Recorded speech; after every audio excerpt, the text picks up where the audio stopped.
नमस्कार। प्रारंभ के एक और चर्चा सत्र पर आप सभी का स्वागत है। स्क्रीन के दूसरे हिस्से में आप जिन्हें देख रहे हैं, आप हैं व्यालोक स्वामी जी। व्यालोक जी से जब भी हम किसी विषय पर बात करते हैं प्रारब्ध के इस मंच पर, तो हम ऐसे विषयों को चुनते हैं जिस पर थोड़ी अंदर, थोड़ी बाहर, थोड़ी दाएं, थोड़ा बाएं, ये हर तरह की विवेचना की जरूरत होती है और व्यालोक जी ऐसे तमाम फिल्टर रखते हैं। व्यालोक जी, स्वागत है आपका चर्चा में। नमस्कार जी। नमस्ते सभी दर्शकों को भी नमस्कार। सर।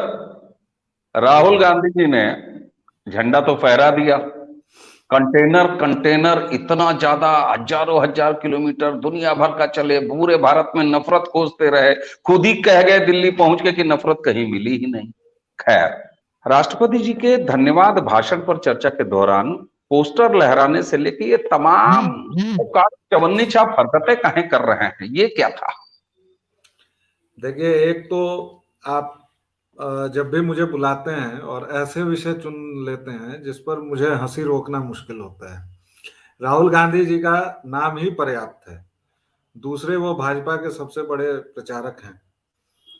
तीसरे, आज जो उन्होंने किया तो उनकी दो तीन बातें, उनकी बॉडी लैंग्वेज तो खैर जो है उस पर तो बहुत चर्चा हो चुकी है। पूरा ट्विटर और पूरा social media space, main stream media सब रंगे जा चुके हैं।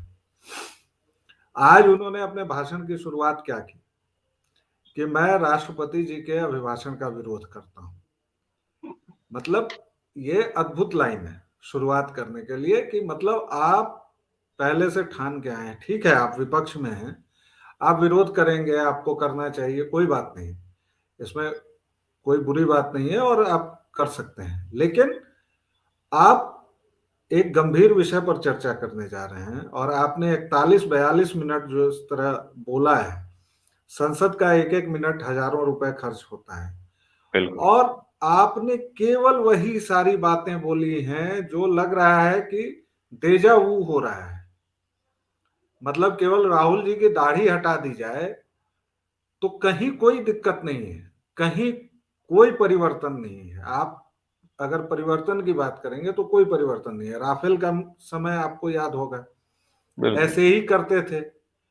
मतलब राफेल के समय तो और भी उनके चाहने वालों की नजर में, जो उनके चरण चुंबन करता है, उनकी नजर में तो राहुल उस समय और आक्रामक थे। अब तो खैर वो तपस्वी हो गए हैं, अध्यात्म को पा गए हैं। आज ही उन्होंने पहले उनका डायलॉग था, मैं थोड़ा इधर उधर मैं भी भटकूंगा क्योंकि राहुल जो है वो बहुत सारा इतना मसाला दे देते हैं कि उसको इकट्ठा करने के लिए थोड़ा इधर उधर जाना पड़ेगा। नहीं, भटके हुए के पीछे जाने में भटकना तो पड़ेगा ही। जी जी। तो उन भाई साहब ने पहले कहा था कि आप जिस राहुल को देख रहे हैं वो मैं नहीं हूं। आज का भी भाषण उनका बहुत सारा गहरा, मतलब काफी गहरी बात, और वो खुद कह रहे हैं कि ये बहुत गहरी बात है। वो संसद में कह रहे हैं कि मैं बहुत गहरी बात कह रहा हूं। गहरी बात क्या कह रहे हैं, पहली बात से शुरू कीजिए। उन्होंने कहा कि अडानी को एक्सपीरियंस नहीं था फिर भी इन्होंने दे दिया। अव्वल तो वो संसद में झूठ बोलते हैं और लगातार झूठ बोलते हैं। मुझे ये नहीं समझ में आता कि ये सरकार, अच्छा सरकार को भी मजा आ रहा है बॉस, वरना वो विशेषाधिकार हनन का प्रस्ताव लगा के इनको एक आध महीने के लिए बुक कर सकती थी, क्योंकि ये संसद में झूठ बोलते हैं। इन्होंने कहा कि भाई अडानी के लिए नियम बदले गए। जब इनसे पूछा गया कि कौन से नियम बदले गए, निशिकांत दुबे जब राशन पानी लेकर चढ़ गए, गोड्डा के सांसद, तो ये भाई साहब हमेशा की तरह गायब हो लिए, इनके पास कोई जवाब नहीं था। खैर, मैं फिर पीछे आता हूं। इन्होंने कहा कि अडानी को एक्सपीरियंस नहीं था। मैं एक्सपीरियंस से शुरू करता हूं। इनके पूज्य पिताजी का क्या एक्सपीरियंस था? माताजी मरी थी, दुखद बात थी, ठीक है, भाई नहीं थे, उनके स्वाभाविक जो उत्तराधिकारी थे। लेकिन जहां तक एक्सपीरियंस की बात है, तो आप उतरे हैं, आपने मुखाग्नि दी है और आप इस देश के भाग्य विधाता बन गए। ये था स्वर्गीय राजीव गांधी का एक्सपीरियंस। इनकी दादी का एक्सपीरियंस ये था कि उनको गूंगी गुड़िया बोला जाता था। इनके परनाना जी का एक्सपीरियंस मैं जाऊं वहां या ना जाऊं मुझे नहीं पता, अब तो सब कब तक परीक्षण होना शुरू हो जाएगा वहां तक जाने में। खैर, उनका खुला खेल फर्रुखाबादी है। खुद जो तपस्वी जी हैं उनका एक्सपीरियंस क्या है, जो पिछले 20 साल से वह लगातार प्रधानमंत्री बन रहे हैं। मतलब अब तक तो अगर, अच्छा अभी पैदल भी चल दिए तो ये मुहावरा भी नहीं मैं बोल सकता हूं कि पैदल चले होते तो कन्याकुमारी से वहां पहुंच जाते। मतलब इस व्यक्ति ने, आप देखिए कि मुहावरा बोलने का भी अधिकार हम लोगों से छीन लिया है। जो इस व्यक्ति को, इस देश का एक पत्रिका है इंडिया टुडे, 13 उसके विशेषांक। ऐसे हैं विशेषांक जो मेरे पास हैं, 13 के बाद मैंने गिनती छोड़ दी, जिस पर बाकायदा राहुल बाबा को लॉन्च किया गया है। Can he do it, does he have in it, can he show the way, क्या राहुल में है वो बात, वगैरह वगैरह। इस बार फिर से उनको किया जा रहा है। मैं तो कहता हूं कि कांग्रेसी भी बहुत ही, मतलब इनसे मजा ले रहे हैं। कोई चुनाव आता है बेचारे को उतार देते हैं। और आपको नहीं लगता कि मतलब हम लोग जब इनकी बातें सुनकर इतना मनोरंजन करते हैं, इतना मजा लेते हैं, तो इनके आसपास वाले लोग नहीं लेते होंगे, सचमुच नहीं लेते होंगे। बिल्कुल लेते होंगे। जो नजदीक है वो तो गुस्सा भी उतना ही सहता है और आनंद भी उतना ही लेता है, स्नेह भी उतना ही पाता है और मजा भी उतना ही लेता है। तो एक्सपीरियंस की बात हम लोग कर रहे थे। एक्सपीरियंस का वही है मामला कि अगर अडानी के पास एक्सपीरियंस नहीं था तो ठीक है, अडानी के पास नहीं था। इनका गुस्सा ये है कि $8 बिलियन से वो $140 बिलियन की कंपनी कैसे बन गई। हालांकि क्या कंपनी है वो तो देखिए, शेयर मार्केट है, वर्चुअल मार्केट है, बहुत सारी ट्रेडिंग की चीजें होती है। बिल्कुल। अडानी 10 दिन पहले नंबर 2 या 3 पर थे, नंबर 2 पर थे। उसके बाद वो आ गए 17वें नंबर पर। अब फिर उन्होंने छलांग लगाई है, आज फिर उनके शेयर तेजी में आए हैं। जो शेयर उनका 3400 का था वो 1300 1400 पर चला गया, आज फिर 1800 पर पहुंच गया। इस बाजार के बारे में चूंकि मुझे बहुत समझ नहीं है और मैं राहुल गांधी नहीं हूं कि मैं हर एक बात का जानकार हूं, तो मैं नहीं बोलूंगा। लेकिन मैं केवल इतना पूछना चाहता हूं माननीय राहुल गांधी जी से कि उनको तनिक भी लज्जा नहीं आती है क्या? ठीक है, वह कुछ दिव्य पदार्थों का सेवन कर सकते हैं, लोग कहते हैं कुछ दिव्य पदार्थ ऐसे वो उनके पास हैं। उनके चाटुकार जिसे कहते हैं कि वह आध्यात्मिक हो गए हैं, तो उनको अब लज्जा वगैरह से परे हो गए हैं। हमारी माता जी एक कहावत कहती थी कि एक लज्जा परित्यज्य सर्वत्र सुखी भवे, तो मैं मान लेता हूं। लेकिन वो किस मुंह से, जिस पार्टी में पूरी कांग्रेस को उन्होंने अपने एक्सपीरियंस के नाम पर खत्म कर दिया, एक एक नेता चला गया, इतने टुकड़े हुए कि उन टुकड़ों को गिना ना जा सके। और आज आप यार मतलब एक्सपीरियंस की बात करते हो। आप अपना एक्सपीरियंस बताओ। 12वीं तक आप क्या पढ़े लिखे मुझे नहीं पता, उसके बाद आपको दिल्ली यूनिवर्सिटी में जो एडमिशन दिया गया उसमें आप पता नहीं बास्केटबॉल या कोई ऐसे ही खेल के खिलाड़ी थे। कराटे कहा जाता। खैर राहुल बाबा तो कराटे भी खेलते हैं। नहीं, उनको जो दाखिला मिला था सेंट हाँ, वो जेवियर्स में, वो बास्केटबॉल बास्केटबॉल के नाम पर मिला था। बिल्कुल। आज भी उन्होंने जो सबसे बड़ा आरोप लगाया है अडानी पर कि 74% उन्होंने शेयर खरीद लिया मुंबई एयरपोर्ट के, है ना? जी। तो उसकी जब आप पड़ताल करेंगे तो पता चलेगा कि कांग्रेस का मायावी हाथ उसके भी पीछे है। अडानी ने जो 74% शेयर खरीदे हैं वो कोई सरकार ने नहीं दिए हैं, और वो सरकार का स्टेक नहीं था। 2006 ईस्वी में कांग्रेस उसको बेच चुकी है, बेच चुकी है, बिल्कुल। और वो सारे विदेशी स्टेक होल्डर्स थे जिनसे अडानी ने खरीदा। तो ये तो कहिए तो एक तरह से सेवा है देश की, या नहीं कहिए तो उसका व्यापार है, जो भी बिल्कुल। है। आप कम से कम मत बोलिए ना यार। आप देखिए, मैं राहुल बाबा से बहुत प्रेम करता हूं, वो प्रेम बांटने निकले हैं, मैं उस प्रेम को लेता हूं, मैं उनका मुरीद हूं। मैं रोक रहा हूं आपको। वो प्रेम जी, बांटने निकले हैं। राहुल गांधी हमेशा ये कहते हैं कि मैं मोहब्बत की दुकान सजाए बैठा हूं, वो दुकान शब्द का इस्तेमाल करते हैं, प्रेम की दुकान खोल रहे हैं। उन्होंने कभी ये नहीं कहा कि मैं प्रेम बांटने निकला हूं, वो तो निकले थे नफरत खोजने, और खुद दिल्ली पहुंच के लाल किले पर उन्होंने कह दिया कि मैं तो पूरे देश में घूमा, नफरत मिली नहीं। तो भैया ये 3,500 किलोमीटर क्या चल के का पाए क्या तुम? तो बहरहाल वो दुकान खोल रहे हैं मोहब्बत की, उन्होंने मोहब्बत बांटी नहीं है। तो अगर आप मोहब्बत करते हैं उनसे तो कुछ दाम चुका के फिर लीजिए, वो दुकान खोले बैठे हैं जी। देखिए, एक आज की मतलब आप वो दुकान तो उन्होंने जो खोली है वो खोली ही है। आज की जो उनकी सबसे मारक बात है, जो आप जैसे लोग नहीं समझ पाते हैं, उन्होंने आज कहा है कि यात्रा बोलने लगे। ये मैं मतलब पहले नहीं बता सका था, और लोग नहीं, ध्यान रखिएगा, ये बात उन्होंने बोली है। अब मैं वर्बेटम उन्हीं का ले रहा हूं कि कुछ समय के बाद 300 400 500 किलोमीटर चलने के बाद यात्रा बोलने लगी।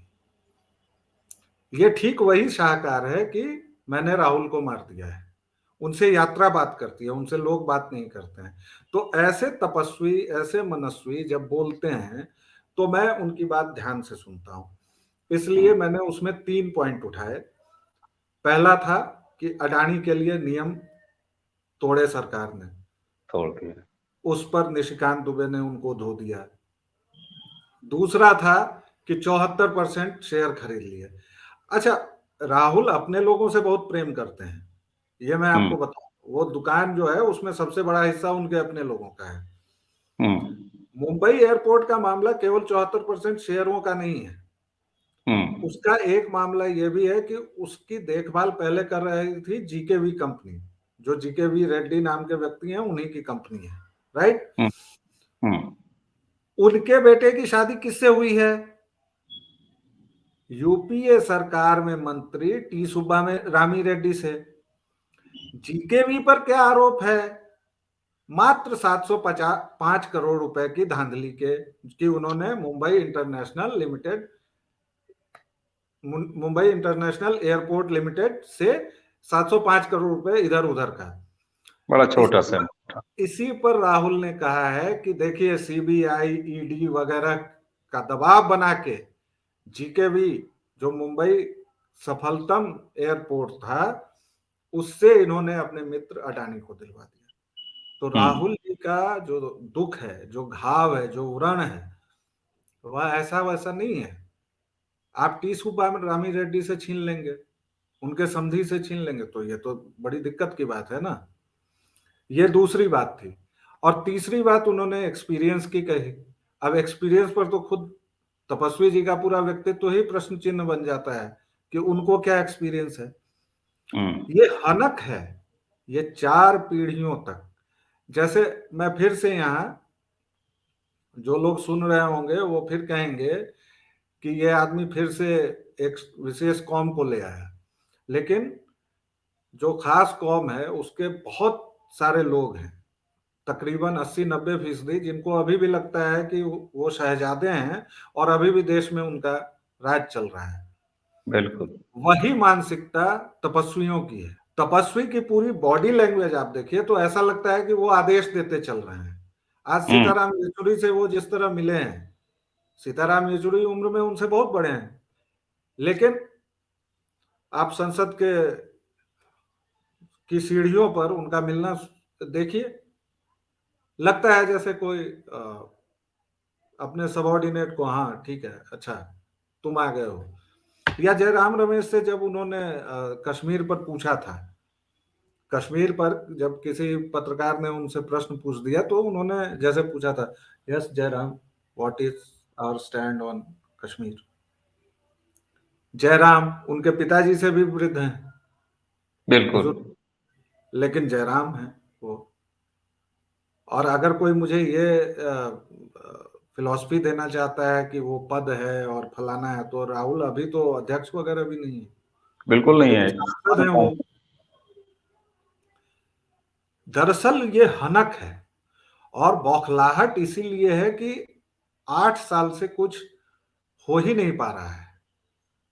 समझ में ही नहीं आ रहा है कि कैसे कसा जाए इस पूरे तंत्र को, कि वो चाय वाला जाए और फिर से कुलीनों का शासन, फिर से बिल्कुल सामंतों का शासन हो। बिल्कुल। और आपने जैसे थोड़ी देर पहले आपने बताया कि जिक्र किया आपने राफेल का।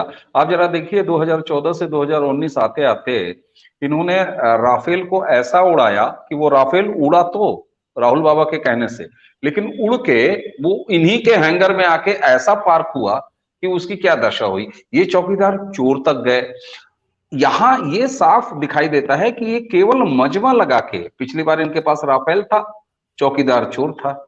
इस बार इनके पास अडानी है, और अडानी के साथ देखिए, आपने भी जो बात कही और मैं भी उस बात पर कायम हूं कि किसी देश में, भारत में ही, अगर यहाँ का कोई व्यापारी अच्छा कर रहा है तो भारत के लिए कर रहा है। अगर उसका 1 रुपए का नुकसान हो रहा है तो भारतीय अर्थव्यवस्था का नुकसान हो रहा है, और उसके मार्फत लाखों लोगों जो उनके निवेशक हैं उनका नुकसान हो रहा है। तो कुल मिला के भारत का नुकसान हो रहा है।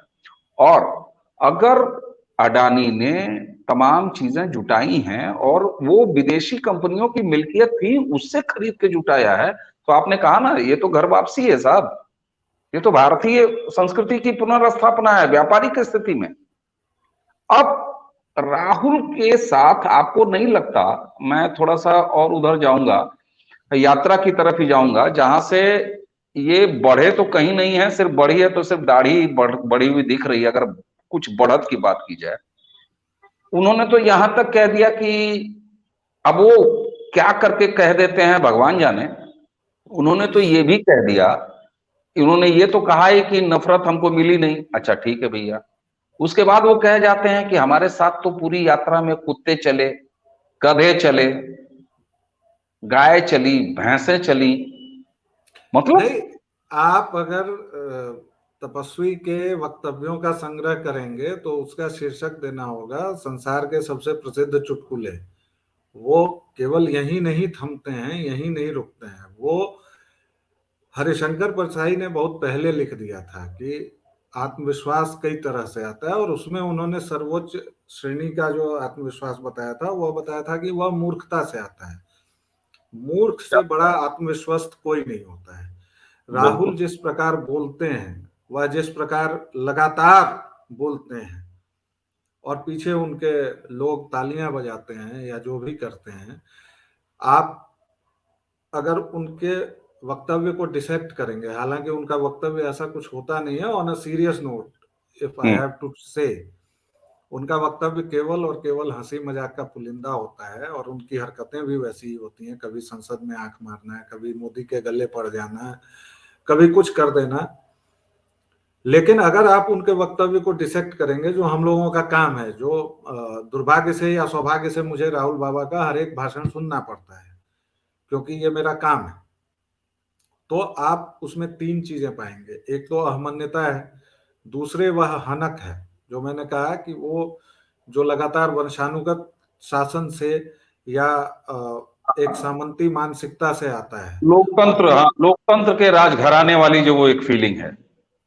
वह राजघराने में ही है, वह केवल बातें करते हैं लोकतंत्र की या जो भी, मतलब आप देखिए ना, एक एक करके जो लोग उनसे हटे हैं।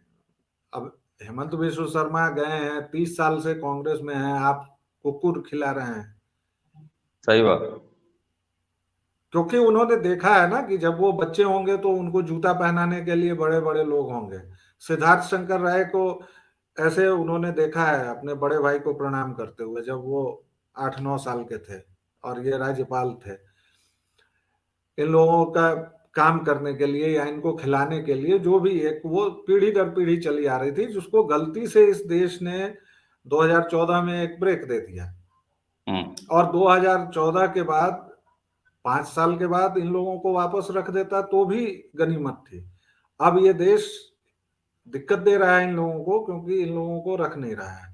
आप देखिए कि 1 साल पहले तैयारी शुरू हो गई है चुनावों की। आप अडानी को गाली देंगे।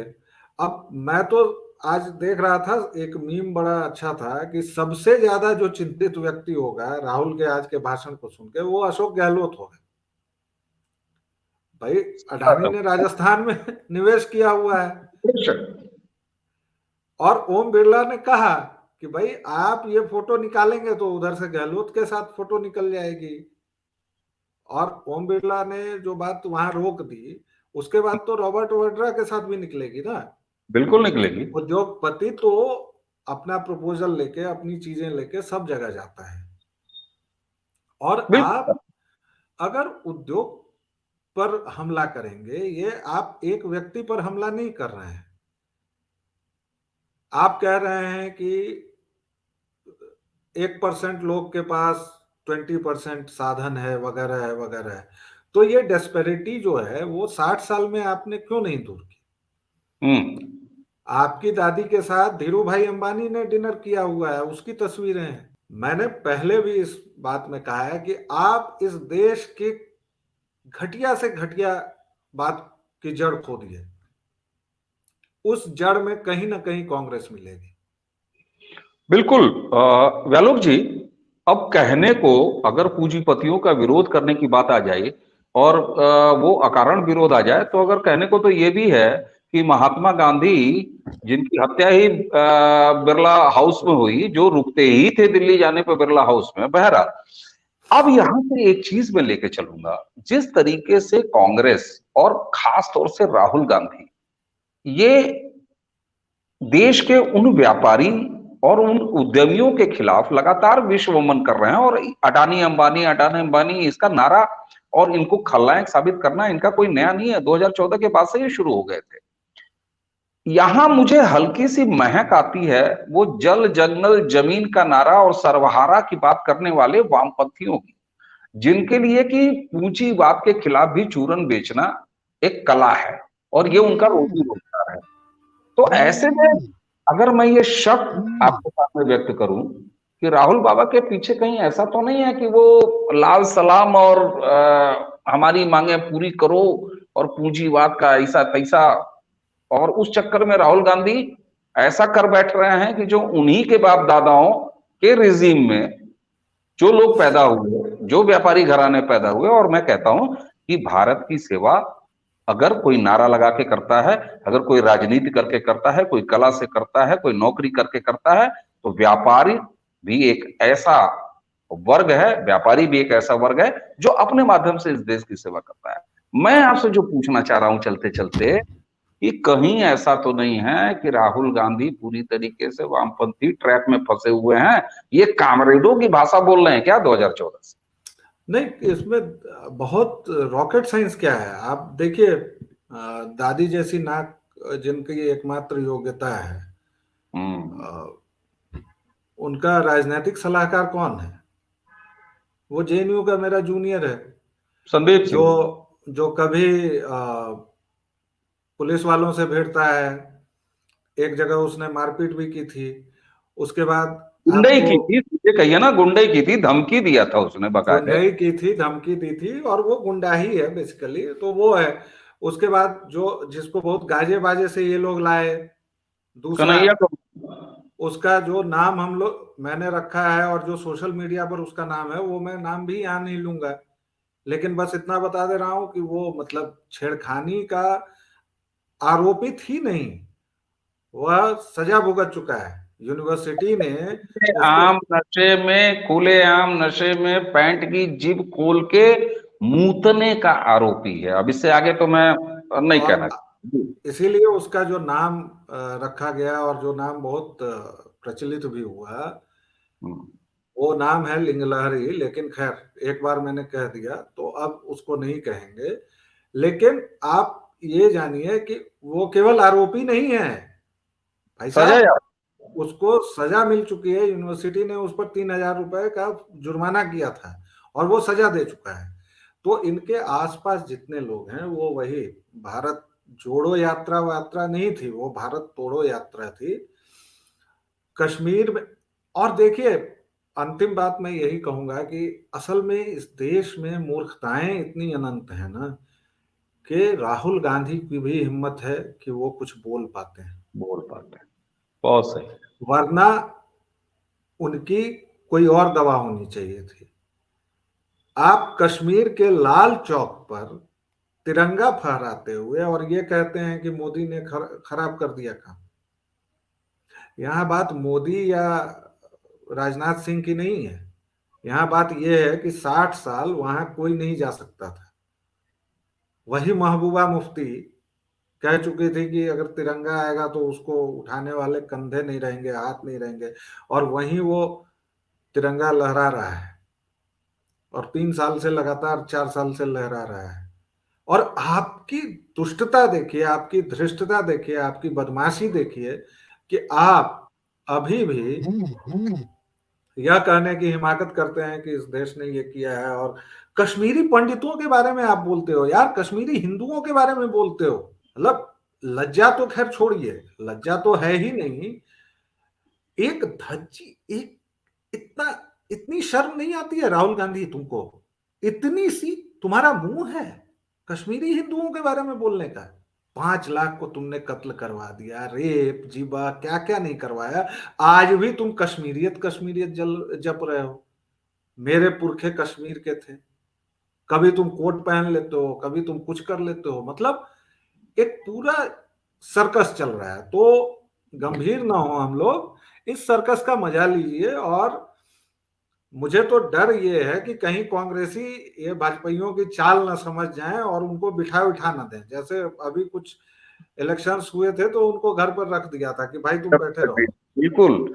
और मुझे तो लग रहा है कि जिन्होंने उनको अमेठी से विदा किया और वायनाड भेजा, तो स्मृति ईरानी जी ने जो हाउस में जब बोलना शुरू किया तो उन्होंने कहा, उन्होंने शुरुआत ही की कि ये कहते हैं कि साहब देश बेच दिया, देश बेच दिया, लेकिन अमेठी में 290 करोड़ रुपए का मेडिकल कॉलेज मोदी जी ने दिया।